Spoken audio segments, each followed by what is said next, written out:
Part 6, August, Lobot. Ever since I was little, the doctors told my parents that someday I'd need hearing aids. I don't know why this always freaked me out a bit. Maybe because anything to do with my ears bothers me a lot. My hearing was getting worse, but I hadn't told anyone about it. The ocean sound that was always in my head had been getting louder. It was drowning out people's voices, like I was underwater. I couldn't hear teachers if I sat in the back of the class. But I knew if I told mom or dad about it, I'd end up with hearing aids. And I was hoping I could make it through the 5th grade without having that happen. But then, in my annual checkup in October, I flunked the audiologist test and the doctor was like, "Dude, it's time." And he sent me to a special ear doctor who took impressions of my ears. Out of all my features, my ears are the ones I hate the most. They are like tiny closed fists on the size of my face. They are too low on my head too. They look like squashy pieces of pizza dough sticking out of the top of my neck or something. Okay, maybe I'm exaggerating a little, but I really hate them.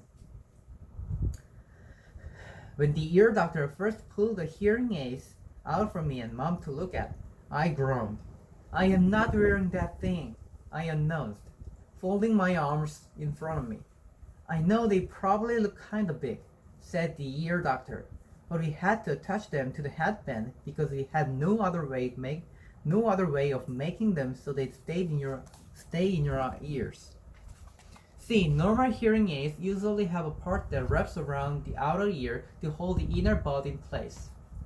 But in my case, since I don't have outer ears, they had to put the earbuds on this heavy-duty headband that was supposed to wrap around the back of my head. "I can't wear that, Mom," I whined. "You'll hardly notice them," said Mom, trying to be cheerful. "They look like headphones. Headphones? Look at them, Mom," I said angrily. "I look like Lobot." "Which one is Lobot?" said Mom calmly. "Lobot?"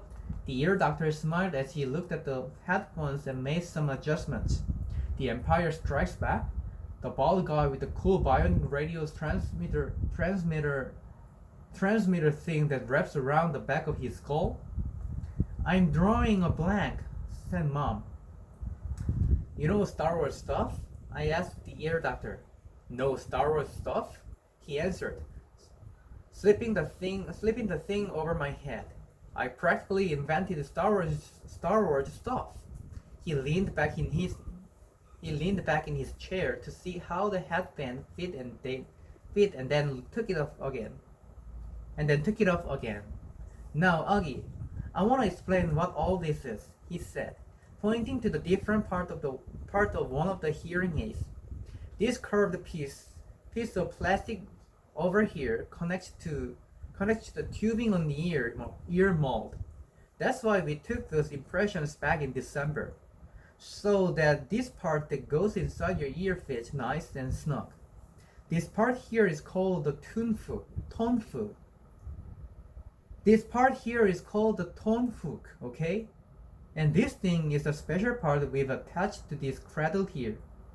The Lobot part," I said miserably. "Hey, Lobot is cool," said the ear doctor. "It's not like we're saying you're going to look like Jar Jar, you know? That'd be bad." He slid the earphones on my head again carefully. "There you go, August. So how's that?" "Totally uncomfortable," I said. "You'll get used to them very quickly," he said. I looked in the mirror. My eyes started tearing up. All I saw were these tubes jutting out from either side of my head, like antennas. "Do I really have to wear this, Mom?" I said, trying not to cry. "I hate them. They don't make any difference." "Give it a second, buddy," said the doctor. "I haven't even turned them on yet. Wait until you hear the difference. You'll want to wear them." "No, I won't." And then he turned them on.